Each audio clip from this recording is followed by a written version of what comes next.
এখনো খালেদা জিয়া এই যে এভার কেয়ার হাসপাতাল রয়েছে, এই হাসপাতালের সিসিইউতে চিকিৎসাধীন। সেখানে তার যে শ্বাসজনিত সমস্যা হয়েছিল, অর্থাৎ তার শ্বাসের সংক্রমণ দেখা দিয়েছিল এবং সেই সংক্রমণটি কিন্তু ফুসফুসে ছড়িয়ে পড়ে এবং এরপরই তার কার্ডিয়াক কিছু সমস্যা দেখা দেয়, যে সমস্যার কারণে তাকে জরুরি ভিত্তিতে এই হাসপাতালে ভর্তি করা হয় এবং এখানেই তার চিকিৎসা চলছে। আপনি জানেন যে ৭৯ বছর বয়সী খালেদা জিয়ার নানা রকমের সমস্যা রয়েছে, শারীরিক সমস্যা রয়েছে, বিশেষ করে তার আর্থ্রাইটিসের সমস্যা রয়েছে, কিডনিজনিত সমস্যা রয়েছে, একই সাথে তার রয়েছে বার্ধক্যজনিত বেশ কয়েকটি জটিলতাও। তো এইসব জটিলতার কারণে আসলে তার শারীরিক যে পরিস্থিতি সেটি কিন্তু এখন খুব ঝুঁকিপূর্ণ। যেহেতু তার শরীরে একটি সংক্রমণ দেখা দিয়েছে, সেই সংক্রমণটি যতক্ষণ পর্যন্ত শেষ হচ্ছে না বা ঠিক হচ্ছে না ততক্ষণ পর্যন্ত কিন্তু তার শরীর যে ঘুরে দাঁড়ানো সেটি কিন্তু একেবারে নিশ্চিত করা সম্ভব হচ্ছে না চিকিৎসকদের পক্ষ থেকে। তাই তাকে সিসিইউতে রেখেই তারা চিকিৎসা দিচ্ছেন এবং সেখানে আমি সর্বশেষ যতটুকু শুনতে পেরেছি বা জানতে পেরেছি বিভিন্ন সূত্রের মাধ্যমে, যে সেখানে আইসিইউ সাপোর্টের ব্যবস্থাও রাখা হয়েছে। যদি কোনো কারণে ধরে নেওয়া হয় যে বেগম খালেদা জিয়ার শারীরিক অবস্থার অবনতি হচ্ছে বা তিনি কোনো রকমের জটিলতার মুখোমুখি হচ্ছেন, সংকটাপন্ন হয়ে যাচ্ছেন, সেই ক্ষেত্রে তাকে যাতে তাৎক্ষণিকভাবে আইসিইউ সাপোর্টটি দেওয়া যায় সেজন্য কিন্তু সব রকমের ব্যবস্থা হাসপাতাল কর্তৃপক্ষ এবং তার চিকিৎসক টিম করে রেখেছেন এই হাসপাতালের ভেতরেই।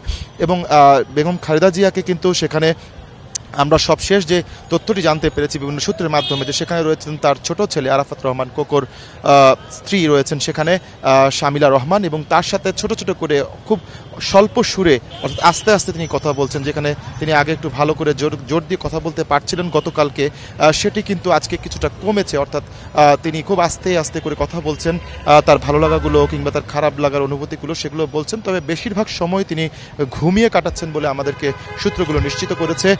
একই সাথে আপনাকে জানিয়ে রাখি যে এই হাসপাতালে কিন্তু কিছুক্ষণ আগে অর্থাৎ দুপুরের বেলার দিকে বিদেশি যে বিশেষজ্ঞ চিকিৎসকদের দল রয়েছে, 5 সদস্যের একটি বিশেষজ্ঞ চিকিৎসকের দল এই হাসপাতালে এসেছে এবং তারা এখানে আইসিইউতে বা সিসিইউতে যেটি বলা হচ্ছে বেগম খালেদা জিয়ার জন্য প্রস্তুত করে রাখা হয়েছে, সেখানে কিন্তু চিকিৎসকদের সাথে চিকিৎসা বোর্ডের সাথে তারা বসেছে এবং তারা কথা বলেছে। বেগম খালেদা জিয়াকে সর্বাধুনিক যে চিকিৎসাগুলো উপলব্ধ রয়েছে সারা বিশ্বে, সেই চিকিৎসাগুলো কিভাবে দেয়া যায়, তার শরীর সেগুলো সাপোর্ট করছে কিনা, এসব বিষয়েও কিন্তু কথা বলেছেন সেই বিদেশি বিশেষজ্ঞ দল। আগামীকাল আরেকটি বিশেষজ্ঞ দলের ঢাকায় আসার কথা রয়েছে। তারা সার্বিক বিষয় নিয়ে আবারও খালেদা জিয়ার যে শারীরিক পরিস্থিতি আছে সেগুলো নিয়ে কথা বলবেন এবং কিভাবে তাকে চিকিৎসা দেওয়া যায় সেগুলোর বিষয়ে আসলে চূড়ান্ত নির্ধারণ করবেন। তো হাসপাতালে যেটি হচ্ছে যে তিনি যেখানে আছেন সেখানে কিন্তু ব্যাপক নিরাপত্তা ব্যবস্থা নেওয়া হয়েছে এবং সেখানে পুলিশ রয়েছে সিএসএফ এর সদস্যরা, সেখানে কিন্তু কাউকেই যেতে দেওয়া হচ্ছে না। একটি নির্দিষ্ট বলের মধ্যে কিন্তু রাখা হয়েছে তাকে এবং সেই বলের পর্যন্ত নেতাকর্মীরা যেতে পারছেন, এরপরে কিন্তু কোনো নেতাই যেতে পারছেন না। সুতরাং সেখান থেকে যে সঠিক খবরটি সেটি পাওয়াও কিন্তু অনেকটাই মুশকিল বলা চলে।